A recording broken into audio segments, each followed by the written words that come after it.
What if I told you there's something silently rewiring your brain, corrupting your soul and altering the divine blueprint you were born with? Not through violence, not through drugs, but through a glowing screen in the quiet of your room. You think it's harmless, just a video, just a moment of escape. But what if I told you it's spiritual suicide in disguise? See, this isn't just about addiction or morality. This goes much deeper. This is about something sacred that porn is slowly erasing your spiritual DNA, the invisible thread that connects you to your purpose, your identity, your creator. Every time you indulge, a piece of that thread snaps and you don't even realize it. Have you ever wondered why no matter how much you pray, meditate, or try to fix your life, something still feels broken? It's not just your willpower that's under attack. It's your essence, your design, your destiny. And it gets worse. Because once this damage starts, it doesn't stay confined to the screen. It bleeds into your relationships, your confidence, your peace of mind. It numbs your sensitivity to truth. It hijacks your perception of love, and it traps you in a spiritual loop, one that feels impossible to escape. But there is a way out, a way to cleanse your spirit, renew your mind, and reclaim everything that was stolen from you piece by piece. Stay with me till the end, because what you're about to hear isn't just going to wake you up. It's going to give you the roadmap to heal. Let's go deeper. The truth has been hidden for too long. Imagine being handed a blueprint the moment you were born, a divine design etched into your soul before you even took your first breath. This isn't something you can see under a microscope, but it's more real than anything physical. It's the internal code that shapes how you think, feel, love, and live. This is what many refer to as your spiritual DNA. Just like your physical DNA determines your height, eye color, and the way your body functions, your spiritual DNA holds the essence of who you are meant to be. It carries your purpose, your gifts, your instincts toward good and evil, and even your capacity to connect with something higher than yourself. You weren't just randomly placed here.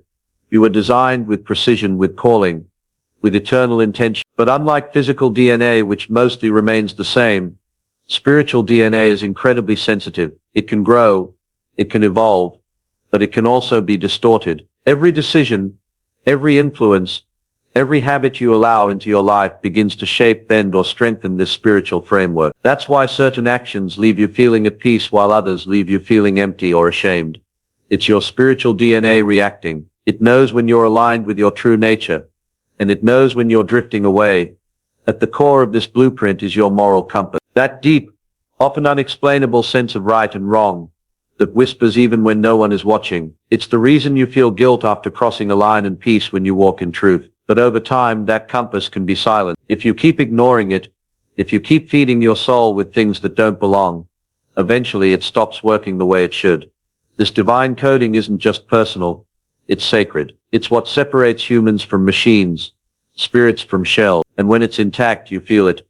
Purpose flows through you, relationships feel deeper, decisions feel guided, and life itself has more meaning. But when it's tampered with by addictions, by spiritual toxins, by ignoring your own conscience, you begin to lose touch with yourself. Understanding this invisible design is the first step to protecting it, because once it's damaged, the road to recovery requires intention, healing, and a complete realignment with the truth you were born to live. What if the most powerful force inside you wasn't your thoughts, your muscles, or even your intelligence, but your sexual energy? It's not just about physical pleasure, it's something far more mysterious, something ancient, divine, and deeply spiritual. At its core, sexual energy was never meant to be casual. It was designed as a sacred fire capable of either creating life or destroying it from within, depending on how it's used. When two people come together in intimacy, it's not just a meeting of bodies, it's a collision of souls.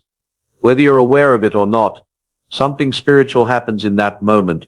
Your energy, your essence begins to intertwine with another. That's why after certain experiences, you feel emotionally connected, or sometimes emotionally shattered, because it's more than biology, it's bonding at the deepest level. This energy was meant to be a bridge, a connection between the physical and the divine. It was never meant to be abused, exploited, or sold in pixels on a screen. But in today's world, it's been reduced to entertainment, something you scroll past, something that's been stripped of its meaning and turned into a temporary fix for loneliness, boredom, or pain.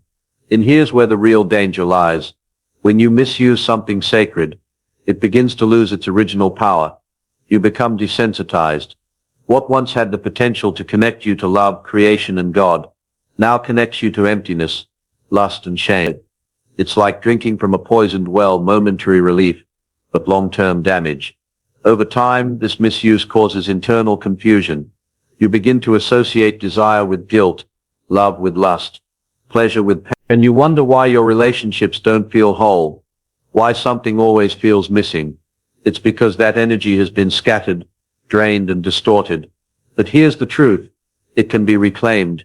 Your sexual energy, when purified and honored, becomes a fuel for spiritual growth. It sharpens your intuition, strengthens your discipline, and deepens your sense of purpose. You start to feel more alive, not because of what you consume, but because of what you protect. The moment you realize its sacred nature is the moment everything begins to shift. It's no longer about suppression. It's about reverence. And when you treat it with the respect it deserves, it begins to heal what you thought was lost forever. There's a reason porn doesn't leave you satisfied. It leaves you hungry, not for more pleasure, but for more escape. What starts as a moment of curiosity quickly becomes a cycle you can't explain. You keep going back, not because it fulfills you, but because it empties you just enough to need another hit. Behind the screen, there's more happening than just a visual experience. Your brain is being rewired. Pathways meant for love, connection, and creativity are hijacked and redirected toward fantasy and instant gratification. Over time, the things that used to make you feel alive, joy, peace, relationships, even prayer, begin to feel dull. You're not just numbing your body, you're silencing your soul. At first it feels harmless, but slowly your tolerance builds. What once seemed extreme becomes normal, and soon the content gets darker, more degrading, more detached from real human intimacy. That's not evolution, it's spiritual erosion. You start craving intensity over connection, domination over love. You no longer see people, you see objects, tools for your pleasure. This is a slow death of empathy. And in this spiral, something darker creeps in. Lust begins to grow, not just in your actions, but in your thoughts. You start seeing people through a distorted lens. Your mind becomes a battleground, where perversion whispers louder than truth. Whether you believe in spiritual warfare or not, there's no denying this. Something is pulling you deeper and it doesn't want to let go. Because every time you open that door, you're not just inviting images, you're inviting influence. Porn becomes a gateway to shame, isolation, and often a sense of spiritual oppression you can't explain. You feel distant from God, from yourself, from reality. You feel empty, even when your body says you're satisfied. That's the cost. But here's the raw truth most won't tell you. Your soul wasn't made for consumption. It was made for communion, and when you feed it poison disguised as pleasure, it loses its voice. You stop hearing your own conscience. You stop feeling conviction. You stop caring. That's not freedom. It's bondage in disguise. Yet freedom is possible, not by pretending the problem doesn't exist, but by confronting it with the truth. Your soul is worth protecting, and no matter how far gone you feel, it's never too late to return to who you were meant to be. You may not see it, but every time you give in, something invisible breaks, not on the outside, but within. A fracture in your spirit, a tear in your identity, a quiet disconnection from the person you were created to be. Sexual sin doesn't just stain your actions, it splinters your soul. This isn't just about morality, it's about energy, about essence. Your spirit is designed to be whole, unified, and connected to something greater than yourself. But with each act of compromise, that wholeness begins to unravel. You feel in the silence, when the screen turns off, and you're left with the weight of it all. The guilt, the emptiness, the confusion. It's the sound of your spirit crying out for repair. And here's the part that most people don't realize. Even when it's just you and a screen, connections are being formed. Soul ties don't require physical touch. They're formed through deep emotional, spiritual, and sexual exchanges. Yes, even imagined ones. Your heart, your thoughts, your spiritual energy get entangled with people you don't even know. And the more it happens, the more scattered you become. Think of it like this. Your soul is like a mirror meant to reflect light, truth, and purpose. But every act of sexual compromise throws a rock at that mirror. One crack becomes many, and soon the reflection is distorted. You can't see yourself clearly anymore. You don't feel grounded, focused, or spiritually alive. That's fragmentation. And the danger, you start trying to fix spiritual brokenness with physical pleasure, but it never works. It only deepens the wound. It's why so many feel stuck, caught between craving intimacy and running from true connection. Because when your spirit is fragmented, you start avoiding the very things that could heal you. Honesty, vulnerability, and real love. But you weren't meant to live in pieces. Wholeness is your birthright. Restoration is possible, but only when you recognize what's been lost and take steps to reclaim it. Through repentance, through purity, through intentional reconnection with God, your fragmented pieces can be gathered again. And when that happens, something powerful returns. Clarity, confidence, and peace. You no longer feel scattered. You feel strong, because your soul is finally aligned again with the truth it was always meant to carry. There's a reason you feel stuck, like you're drifting through life with no sense of direction. You weren't made to live aimlessly. Deep inside you is a calling, a divine assignment written into your spirit before you were even born. But somewhere along the way, the signal gets lost. And one of the most deceptive ways that happens is through the slow erosion of your purpose by guilt, shame, and silence. Porn doesn't just attack your habits, it attacks your identity. It distracts you from your calling by keeping you trapped in cycles of secrecy and self-condemnation. It promises escape, but delivers emptiness. And as that guilt piles up, your spiritual clarity begins to fade. You stop dreaming, you stop believing, you settle into survival mode. Every time you indulge in what you know isn't aligned with your highest self, a subtle shift takes place. Your vision blurs. You lose the sharp sense of who you were becoming. The drive that once pushed you toward something greater now gets redirected toward hiding, coping, and pretending everything's fine. But deep down, you know it's not. The more you live out of alignment, the heavier life feels. You feel disconnected from God. Not because he left you, but because shame has built walls around your heart. You avoid prayer. You avoid silence. You avoid yourself. That's what sin does. It doesn't just break rules.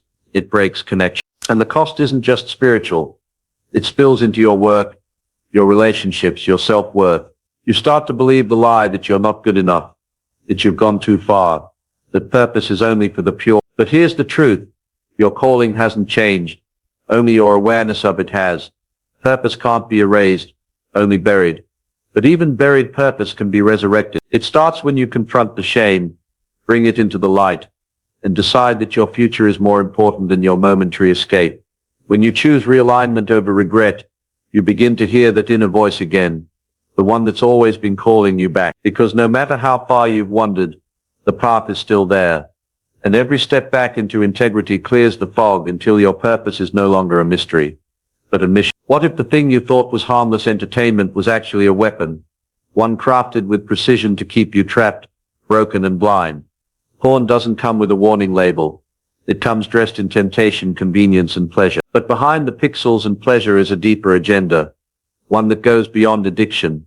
It's about control, because once your mind is hooked, your spirit becomes quiet, your convictions fade, your desire for truth weakens.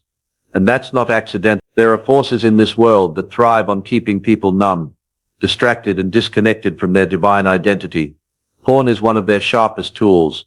It doesn't just entertain, it enslaves. It takes a person with potential, with calling, with light, and gradually replaces their fire with fog. You stop fighting for your dreams. You stop caring about your standards. You start trading long-term fulfillment for short-term release.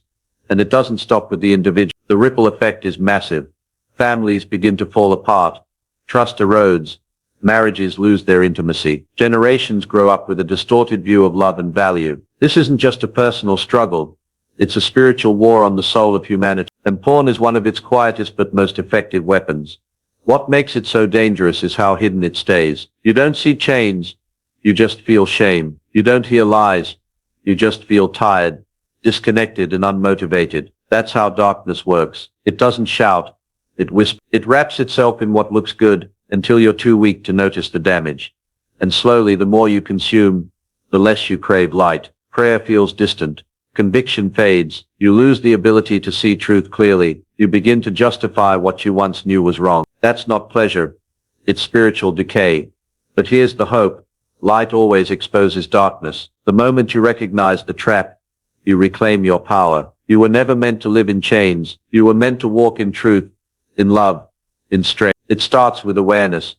but it ends with action. When you choose to fight back, to break the silence, to seek healing, you're not just saving yourself, you're breaking the cycle.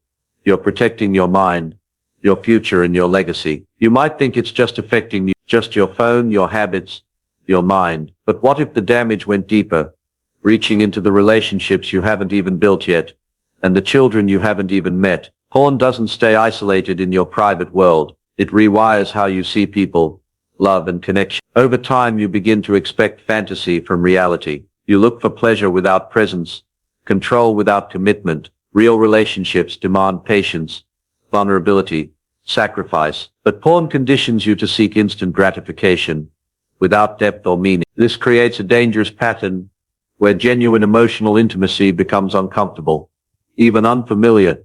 You might crave closeness, but feel incapable of sustaining it. You might fall in love, yet struggle to stay connected because your heart was trained to disconnect. Love turns into performance. Intimacy becomes pressure. Affection feels like duty. And slowly, relationships fall apart. Not because love wasn't real, but because your ability to receive and give it has been damaged. Worse still, this dysfunction doesn't stop with you. It trickles into your family. Your future kids won't just inherit your features, they inherit your wounds too. Children raised in homes where addiction, secrecy, and emotional disconnection exist often carry those burdens into their own lives. Generational patterns form: absent fathers, emotionally unavailable partners, trust issues, broken homes. Not because they chose it, but because no one broke the cycle. This is where it gets spiritual, because in many belief systems, when a person opens doors to darkness, those doors don't just impact them, they echo through the bloodline. What you allow in your life now has the power to affect generations after you. That's the real cost. Not just personal destruction, but spiritual inheritance of pain. But here's the hope. Just as dysfunction can be passed down, so can healing. You can be the one who interrupts the pattern, who chooses purity over addiction, who models emotional strength and spiritual clarity for the family you'll one day lead. Your healing is not just about you. It's about your future spouse, your future children, your future legacy. When you win this battle, you're not just saving your soul. You're protecting the hearts of those who one day call you their home. There comes a moment when you realize something inside you feels off, but you can't quite explain it. You're not physically sick, yet you feel heavy. You're not surrounded by chaos, but your mind is never at rest. You smile in public but wrestle in silence. That's not coincidence. That's a sign your spiritual foundation is under attack. When your spiritual DNA begins to break down, it doesn't show up with flashing warnings. It shows up in subtle but powerful ways. The first thing to go is your peace. You lie awake at night with a racing mind, overwhelmed by guilt, anxiety, or emptiness. There's a background noise in your soul that won't shut off, because deep down something in you knows you're not living in alignment. Joy begins to fade too, not the shallow kind that comes from entertainment or distraction, but the deep kind that keeps you grounded no matter what's going on around you. You wake up feeling empty. The things that once excited you now feel pointless. Your energy drops. You become emotionally numb, disconnected from everything that once made life feel alive. Purpose becomes blurry. You start questioning your identity, your future, your worth. You wonder, why am I even here? Not because you've lost ambition, but because you've lost spiritual clarity. The connection between your actions and your higher calling feels broken. You're doing things, going places, even achieving things, but none of it feels fulfilling. And then there's the internal war, that constant tug of war between who you are and what you're doing. You feel trapped in cycles of guilt and silence. Shame becomes your shadow. You want to change, but feel powerless to escape. You start second-guessing your values, even your faith. This isn't just mental fatigue. It's a spiritual identity crisis. The soul was never meant to live divided. When you walk out of alignment, your spirit sends signals: confusion, heaviness, detachment. These aren't punishments, they're warnings. Warnings that your divine design is being tampered with. But the beautiful thing is, these signs are not the end, they're the invitation to reset, to heal, to return. Because the moment you realign with your spiritual truth, peace comes rushing back, joy returns, purpose becomes clear again, not because life gets easier, but because your soul finally remembers who you really are. Freedom doesn't begin with willpower, it begins with surrender. No matter how far you've gone or how broken you feel, restoration is still possible.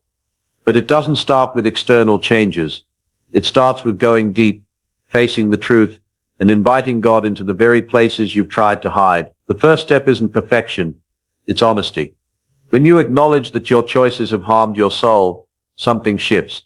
Not because you're condemned, but because you're finally allowing light to enter the darkness. Repentance isn't just saying sorry, it's turning around. It's choosing to walk in a different direction. Not by your own strength, but by asking God to deliver you. He doesn't just forgive, He restores. And that restoration begins when your heart cries out with sincerity, not just guilt. Once you've opened the door to grace, you need to begin the cleansing process. That means fasting, not just from food, but from the very things that have been feeding your addiction. Cut off the triggers, get rid of the access points, detox your digital life, replace screen time with scripture, silence, and stillness. Let your spirit breathe again. Prayer becomes your weapon in this season. Not formal words, but raw conversations. Cry out, ask for strength, listen in the quiet. You're not just forming a habit, you're building a lifeline. Prayer reconnects you with your source, and fasting breaks the chains that bind you. Over time, the fog begins to lift, and then comes identity. You can't just remove sin, you have to rebuild purpose. You have to remember who you are, not what your past says, not what your struggles say, but what Christ says. You are not your addiction. You are not your shame. You are a son, a daughter, a chosen one with a divine blueprint. Living in purity isn't about restrictions. It's about returning to your original design. When you walk in purity, peace returns, clarity returns. You begin to feel whole again, not because life is easy, but because your spirit is aligned with truth.